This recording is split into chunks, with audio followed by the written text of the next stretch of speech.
ঘরে বসে বরবাদ সিনেমা একদম ফ্রিতে দেখতে পারবেন। বাংলাদেশের মানুষ খুবই এক্সাইটেড হয়ে আছে বরবাদ সিনেমা দেখার জন্য। শুধু বাংলাদেশ নয়, আদার্স কান্ট্রির মানুষগুলো বরবাদ সিনেমা দেখার জন্য খুবই আগ্রহী প্রকাশ করছে।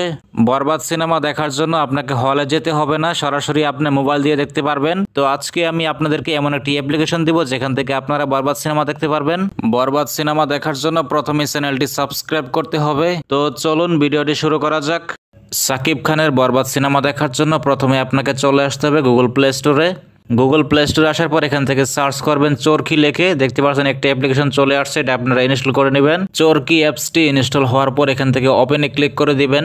চরকি অ্যাপসটির মধ্যে আপনারা হিউজ পরিমাণে মুভি পেয়ে যাবেন, যেগুলো এখান থেকে দেখতে পারবেন। বাংলা, হিন্দি, চাইনিজ যে কোনো মুভি দেখতে পারবেন। তো বরবাদ সিনেমা দেখার জন্য এখান থেকে সার্চ বারে ক্লিক করে দিবেন। এখানে আপনাকে সার্চ করতে হবে বরবাদ লিখে। বরবাদ লিখে সার্চ করার পর দেখতে পাচ্ছেন নো রেজাল্ট, কারণ এখনও বরবাদ সিনেমাটি এখানে আপলোড হয়নি। এখন যেহেতু হলে চলতেছে, কিছুদিনের মধ্যে আপলোড হয়ে যাবে। তো আপনারা চাইলে এখান থেকে দেখতে পারবেন। তো আশা করছি আপনারা বুঝতে পেরেছেন। এই ছিল আজকের ভিডিওটি ভালো লেগে থাকলে একটি লাইক করে চ্যানেলটি সাবস্ক্রাইব করে রাখুন। দেখা হবে অন্য কোনো ভিডিওতে, সে পর্যন্ত ভালো থাকবেন।